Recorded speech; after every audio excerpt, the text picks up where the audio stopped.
Venecuelanski ministar obrane najavljuje odlučan otpor nakon američke agresije. Ovo nije obična vijest, ovo je optužnica. Sjedinjene Američke Države pokrenule su oružanu agresiju protiv suverene države Venecuele. I to ne posredno ili prekriveno, nego izravno vojno i nasilno. Time su Sjedinjene Američke Države, pod vodstvom svoje aktualne administracije, prekršila međunarodno pravo, povelju Ujedinjenih naroda i temeljno načelo suvereniteta država. To nije pogreška, to nije incident, to je državni zločin. Amerika u ovom slučaju nije posrednik, nije jamac stabilnosti. Amerika agresor.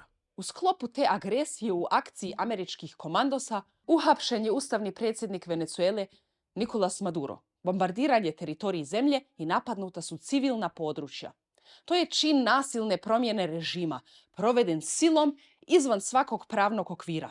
Svaka administracija koja ovakve akcije odobrava snosi punu političku, pravnu i povijesnu odgovornost. Šutnja međunarodnih institucija nije neutralnost. Medijsko umanjivanje nije profesionalizam ovdje, to je prikrivanje agresije. Ovdje nema dva narativa, postoji agresor i postoji napadnuta država. Govor koji slijedi je ratno priopćenje zemlje koja je napadnuta u trenutku kada su bombe već pale. Legitimni predsjednik Maduro kidnapovan, a suverenitet pogažen. Venecuelanski ministar obrane Vladimir Padrino Lopez izjavio je da će se njegova zemlja nakon američkih napada u ranim jutarnjim satima, koja su prema njegovim riječima pogodili civilna područja, odlučno suprotstaviti prisutnosti stranih trupa. Te su izjavi uslijedile nakon što je američki predsjednik Donald Trump izjavio da je venecuelanski predsjednik Nicolas Maduro zarobljen i da će biti odveden iz zemlje. Ako je ovo dopušteno danas, tko je sljedeći? Pratite Marsonia News, uvijek bez cenzure. Buenos días, pueblo heroico de Venezuela. Dobro jutro, junački narode Venecuele, vojnici i vojnikinje domovine, sinovi i kćeri Bolivarove. Bolivarske nacionalne oružane snage obavještavaju cijeli svijet da je danas, u ranim jutarnjim satima 3. siječnja, venecuelanski narod postao metom najkriminalnije vojne agresije od strane vlade Sjedinjenih Američkih Država. Do ovog trenutka vlada barbarstvo invazijskih snaga. One su oskvrnule naše sveto tlo u područjima Fuerteune, Caracasa, kao i u saveznim državama Miranda, Aragua i La Guaira, te su raketama ispaljenima iz borbenih helikoptera gađale i pucale po civilnim stambenim područjima. Već prikupljamo informacije o ranjenima i poginulima.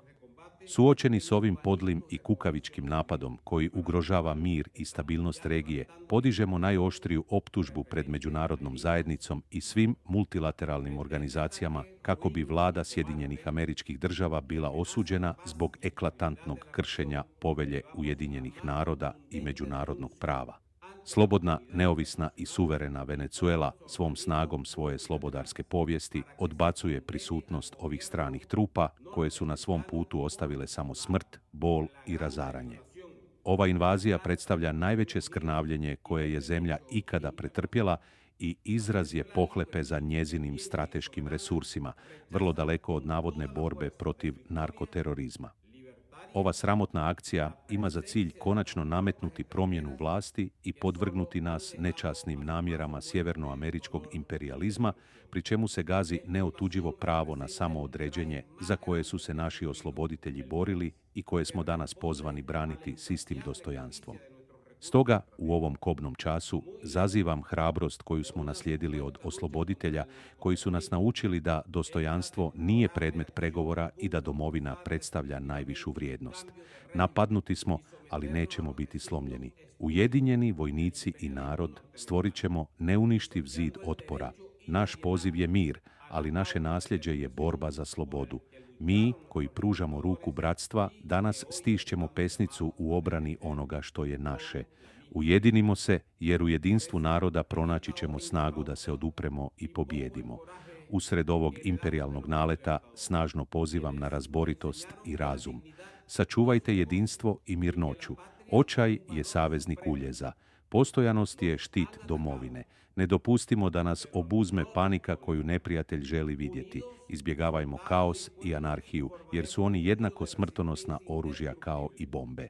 Pokažimo svijetu kakvog smo kova, budimo otporni, sačuvajmo postojanost u nevolji i aktivirajmo sve nacionalne obrambene planove za koje smo se pripremili. Stoga i u skladu s Ustavom Bolivarske Republike Venezuele, Zakonom o izvanrednim stanjima i Zakonom o nacionalnoj sigurnosti u potpunosti podržavamo dekret o izvanrednom stanju zbog vanjske prijetnje na cijelom državnom području. Sukladno tome, muškarci i žene bolivarskih nacionalnih oružanih snaga slijede upute građanina Nicolasa Madura Morosa, ustavnog predsjednika Bolivarske Republike Venezuele, našeg vrhovnog zapovjednika. Upotrijebit ćemo sve svoje sposobnosti za sveobuhvatnu obranu nacije te za obnovu reda i mira. Stoga ćemo na cijelom spektru nacionalnog geografskog prostora i u savršenoj civilno-vojno-policijskoj fuziji aktivirati punu borbenu spremnost masovnom uporabom svih kopnenih, zračnih, pomorskih, riječnih i raketnih sredstava i oružanih sustava za sveobuhvatnu obranu s ciljem osiguravanja integracije elemenata nacionalne moći u misiji suprotstavljanja imperijalnim prijetnjama formirajući jedinstveni borbeni blok. Čast, dužnost i povijest nas pozivaju. Neka se zov slobodne domovine odjekuje u svakom kutku. Pobjeda je naša, jer su razum i dostojanstvo na našoj strani. Pobjedit ćemo. Živjela domovina.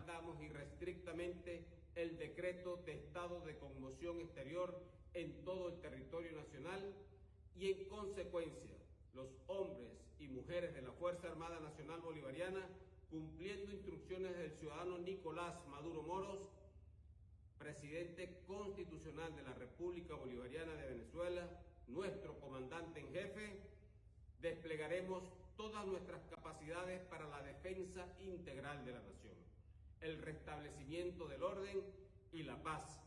Por ende, activaremos en todo el espectro del espacio geográfico nacional y en perfecta fusión popular, militar, policial, la puesta en completo apresto operacional a través del despliegue masivo de todos los medios terrestres, aéreos, navales, fluviales y misilísticos. Sistemas de armas para la defensa integral, con el propósito de asegurar la integración de los elementos del poder nacional en la misión de enfrentar las amenazas imperiales, formando un solo bloque de combate. El honor, el deber y la historia nos llaman. Que el grito de la patria libre retumbe en cada rincón. La victoria es nuestra, porque la razón y la dignidad nos acompañan. Nosotros venceremos. ¡Que viva la patria!